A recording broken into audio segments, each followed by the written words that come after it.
ये इंसिडेंस मेरे साथ तब हुआ था जब मैं एक बार अपने फ्रेंड की शादी से रात को तकरीबन 1 बजे अपने घर वापस जा रहा था। रोड पूरी तरह से सुनसान पड़ी थी, ठंडी हवाएं चल रही थी और मैं जहां तक देखूं मुझे बस एक सन्नाटा नजर आ रहा था। मैं अपने कार में बैठकर उस सुनसान रोड पर अकेले जा रहा था। उस रोड पर काफी कम घर थे, बाकी पूरी जमीन बंजर पड़ी थी। मैंने ये शॉर्टकट लिया था। उस रोड से मैं अनजान था। जैसे जैसे उस रोड से जा रहा था मेरे दिमाग में एक ही ख्याल बार बार घूम रहा था कि काश सीधे रास्ते से चला जाता, पर अब मैं काफी आगे आ चुका था और वापस नहीं जा सकता था। मैं अकेला ही उस रोड पर ड्राइव कर रहा था। 15 मिनट तक लगातार चलने पर भी एक भी घर मुझे दिखाई नहीं दिया उस रोड पर, और जितने भी घर मैंने देखे थे ना इस रास्ते पर, वो सब आधे बने हुए थे, या कहूं कि लगभग खंडर थे। मेरी आंखें उस घर की लाइट पर जैसे अटक सी गई थी। तभी अचानक कोई मेरे गाड़ी के सामने आ गया। मैंने अपनी गाड़ी कंट्रोल करते हुए जोर से ब्रेक मारा और गाड़ी एक जगह पे रोक दी। मेरे सामने एक लड़की खड़ी थी। उसके पूरे शरीर में खून लगा हुआ था। उसका चेहरा लगभग सड़ा सा था। अजीब सी आंखें थीं और वो रोते हुए मदद मांग रही थी। मैं तुरंत अपने कार से नीचे उतरा और धीरे धीरे उस लड़की की ओर जाने लगा। मैं थोड़ा डरा भी हुआ था, पर मुझे उसकी हालत पर दया भी आ रही थी। मैंने उसे शांत करके पूछा, ये क्या हुआ तुम्हारे साथ? ये सब किसने किया और तुम्हारी ये हालत कैसे हुई? वो कुछ बोली नहीं। कुछ कहने की जगह उस लड़की ने रोड के किनारे बने घर की ओर इशारा किया और उसी घर की ओर भागने लगी। मैंने हिम्मत जुटाई और उसके पीछे पीछे उस घर की ओर जाने लगा। वो लड़की उस घर के अंदर जाते ही अंधेरे में गायब हो गई। उस घर को देखकर ऐसा लग रहा था कि वो काफी समय से बंद पड़ा था। बस एक लाइट ही उस घर की खिड़की से बाहर आ रही थी। मैं डर से कांप रहा था, फिर भी उस घर की ओर धीरे धीरे बढ़ने लगा। तभी मैंने पीछे से एक आवाज सुनी, जैसे कोई जोरों से चिल्ला रहा हो, अरे रुको, वहीं रुक जाओ, अंदर मत जाना, वहीं रुक जाओ और पीछे आ जाओ, आगे मत बढ़ना। मैं वो आवाज सुनकर और डर गया और उस घर के दरवाजे पर ही रुक गया। मैं पीछे पलटा और देखा एक बूढ़ा आदमी रोड पर खड़ा मुझे आवाज लगा रहा था। मैं तुरंत अपनी कार के पास भागने लगा और उस बूढ़े आदमी ने मुझे बीच में ही रोक लिया और मुझसे कहा, कभी भूल कर भी उस घर के अंदर मत जाना।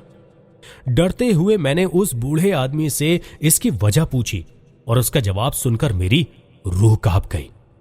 उसने बताया कि 2 साल पहले उस घर में एक फैमिली रहती थी, पति पत्नी और उसकी एक बेटी रूबी। एक रात पेरेंट्स कहीं बाहर गए थे। वो लड़की उस घर में अकेली थी। पेरेंट्स सुबह तक वापस आने वाले थे, पर उस रात कुछ बहुत बुरा इंसिडेंस घर में हुआ। दरअसल यहीं पास में एक जेल है जहां पर 2 खूनी भी थे।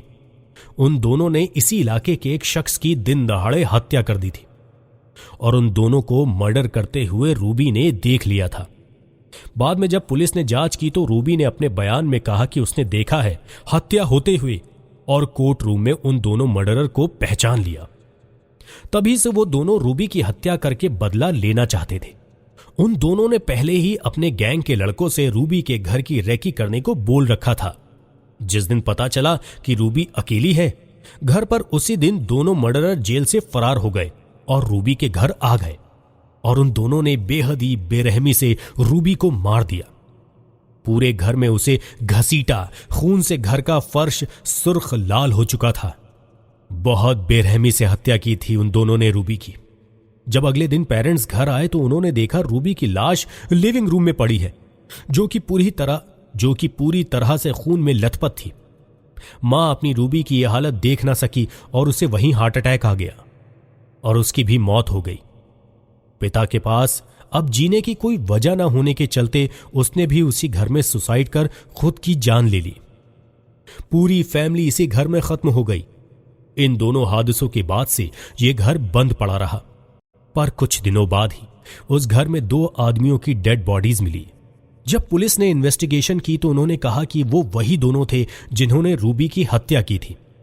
हत्या की वजह और हत्या उन दोनों की किसने की, पुलिस कभी पता नहीं कर पाई। शायद रूबी ने उन दोनों से अपनी मौत का बदला ले लिया था। तब से काफी अजीबोगरीब घटनाएं इस रोड पर होने लगी थी और इलाके के लोग अपना घर छोड़कर चले गए थे। इसलिए यहां बस खंडर था, और कोई था तो बस रूबी और उसकी आत्मा। उस आदमी की बात सुनकर मेरे शरीर में खून जम गया था। मैं काफी वक्त तक सोचता रहा कि वो लड़की कितना रोई होगी, कितनी चीखी होगी जब उसका मर्डर उन दोनों ने किया होगा। मैं यह सब सोचकर गाड़ी में बैठा और जब पलट कर देखा तो वो आदमी उस घर के अंदर जाने लगा। मैंने उसे बुलाया, पर उसने पीछे पलटकर मुझे नहीं देखा। मुझे बहुत अजीब लगा कि उस आदमी ने इतना सब बताया, मुझे अंदर जाने से मना किया और खुद अंदर चला गया। मैं सब कुछ भूलकर कार स्टार्ट करके घर की ओर जाने लगा। मैं जाने से पहले एक बार उस खंडर की ओर देखा, और आखिरी बार उस खंडर में मुझे जो दृश्य दिखाई दिया आज 15 साल बाद भी मेरे जहन से नहीं उतरा। खंडर घर की दूसरी मंजिल पर लगी खिड़की पर था।